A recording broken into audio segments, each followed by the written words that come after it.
কলকাতায় ধৃত বাংলাদেশি নাগরিক সেলিম মাতব্বরের বিরুদ্ধে একের পর এক বিস্ফোরক তথ্য প্রকাশ্যে।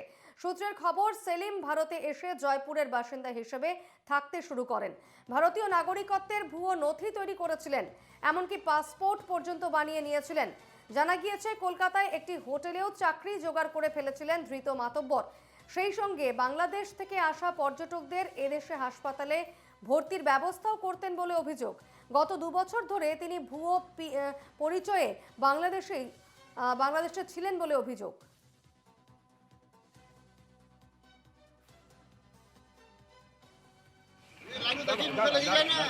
কোথায় বানিয়েছিলেন পাসপোর্ট?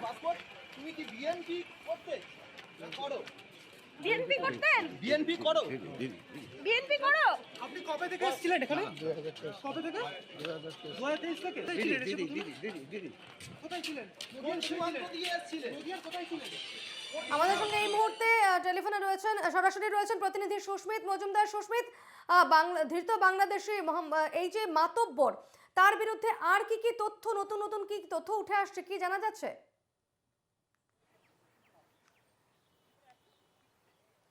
দেখো, এই সেলিম মাতব্বর যে তথ্য, চাঞ্চল্যকর তথ্য উঠে এসছে, তার কারণ পুলিশি জেরায় তিনি কিন্তু স্বীকার করে নিয়েছেন তিনি ভারতীয় নাগরিক নন। অর্থাৎ যে পাসপোর্ট তার কাছ থেকে পাওয়া গিয়েছে, অর্থাৎ জয়পুর রাজস্থানের যে পাসপোর্ট, অর্থাৎ রবি শর্মা যে নাম, এবং রাজস্থানের জয়পুরে তার বাড়ি, এই ঠিকানাটাও কিন্তু তার নকল, এবং সেই জায়গায় তিনি আধার কার্ড, ভোটার কার্ড এবং প্যান কার্ড তিনি বানিয়েছিলেন। যদিও ভোট দিয়েছিলেন কিনা সেটা কিন্তু এখনো স্পষ্ট না, সেটা তদন্ত চালাচ্ছেন তদন্তকারী অফিসাররা। 2 বছরের মধ্যে কিভাবে তিনি পাসপোর্ট বানিয়ে ফেলেন, তার আধার কার্ড, প্যান কার্ড তৈরি হয়ে যায়, সেইটা কিন্তু তারা খতিয়ে দেখছেন। তার কারণ তুমি জানো, পাসপোর্ট বানাতে গেলে এই যেই ডকুমেন্টসগুলো প্রয়োজন, সেই ডকুমেন্টগুলো কিন্তু আসল প্রয়োজন হয়। অর্থাৎ তাহলে সে আসল আধার কার্ড বানিয়েছিল কিভাবে, একজন বাংলাদেশি নাগরিক কিভাবে তিনি 2 বছর এখানে থেকে আসল আধার কার্ড বানিয়ে ফেলে, সেটাই কিন্তু এখন পুলিশের কাছে বড় প্রশ্ন।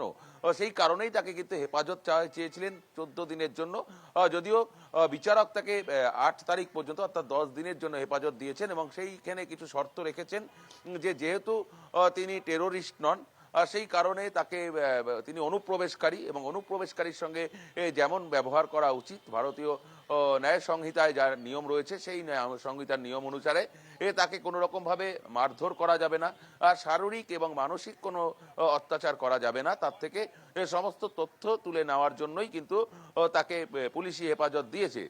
পুলিশ তদন্ত করে এটাও জানতে পেরেছে যে এই মাতব্বর তিনি কলকাতা শহরে বেশ কিছুদিন ধরেই ছিলেন, অর্থাৎ যে রাজস্থানের যে ঠিকানা, সেই ঠিকানায় তিনি কোনোদিনই ছিলেন না।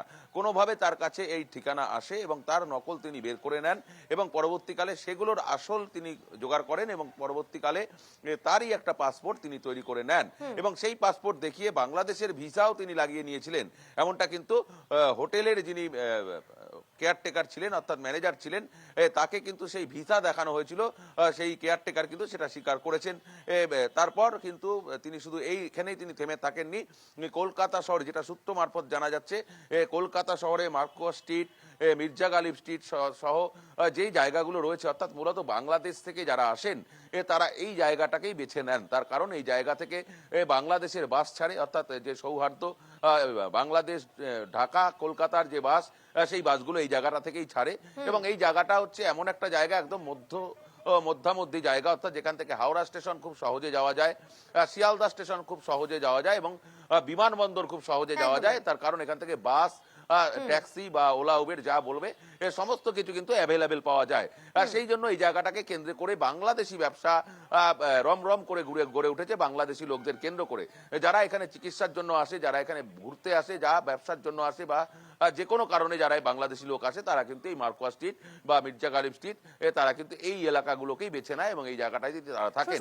এবং সেই জায়গাতে মাতব্বর, তার আধিপত্য বলা যায় এতটাই বেশি ছিল যে এদেশে যারা ওপার বাংলা থেকে আসতেন বাংলাদেশের নাগরিকরা চিকিৎসার কারণে, তাদেরও তিনি টাকার বিনিময়ে চিকিৎসার ব্যবস্থাও করে দিতেন।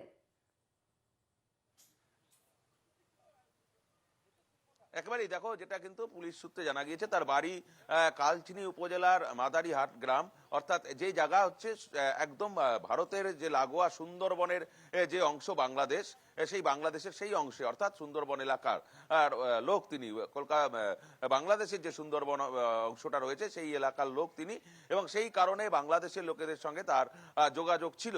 এবং বাংলাদেশ থেকে যারা এখানে চিকিৎসা করাতে আসতেন তারা কোন ডিপার্টমেন্টে দেখাবেন, অর্থাৎ শল্য চিকিৎসক, তিনি শল্য চিকিৎসকের কাছে আগে থেকে নাম লিখিয়ে রাখতেন এবং সেই শল্য চিকিৎসকের কাছে তিনি নিয়ে যেতেন।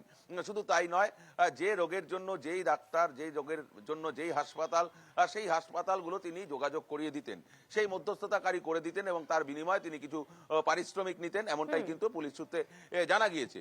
তার মানে বোঝাই যাচ্ছে যে তিনি কিন্তু গত 2 বছর ধরে এখানে ছিলেন। শুধু তাই নয়, বাংলাদেশের সঙ্গে তার নিয়মিত যোগাযোগ ছিল এবং বাংলাদেশের লোকেরা জানতেন যে তিনি বাংলাদেশী, অথচ তিনি কলকাতায় রয়েছেন। কিভাবে রয়েছেন সেই বিষয়টা কিন্তু তদন্তকারী অফিসাররা তদন্ত করে দেখছেন। এখনো পর্যন্ত কিন্তু তাকে হেফাজতে নিয়ে জিজ্ঞাসাবাদ করছেন কলকাতা পুলিশ। শুধু তাই নয়, যে তিনি কিভাবে পাসপোর্ট বানিয়ে ফেললেন বা তার কিভাবে আধার কার্ড তৈরি হলো, এই বিষয়টাও কিন্তু পুলিশের নজরে রয়েছে। এবং তার সঙ্গে আরো কেউ রয়েছে কিনা, তিনি যে বলছেন যে তিনি একটি রাজনৈতিক দল করেন এবং সেই রাজনৈতিক দলের আরো একটি রাজনৈতিক দলের শিকার তিনি হয়েছেন, মারামারি হতে পারে, তার প্রাণহানি হতে পারে, সেই জন্য তিনি পালিয়ে এসেছেন, সেই বিষয়টাও সত্য মিথ্যা যাচাই করার জন্য পুলিশ কিন্তু তদন্ত করছে। এবং যদি তাই হয়ে থাকে তাহলে তাকে দেশে ফিরিয়ে দেওয়ার ব্যবস্থা করার কথাও কিন্তু আদালত কালকে বলেছে। এবং সেই দিকে দাঁড়িয়ে তিনি যদি জঙ্গি সংগঠনের সঙ্গে যুক্ত থেকে থাকেন তাহলে তার আরো তার কেউ সাক্ষী অবশ্যই এদিকে নজর থাকবে। আপাতত ধন্যবাদ সুস্মিত।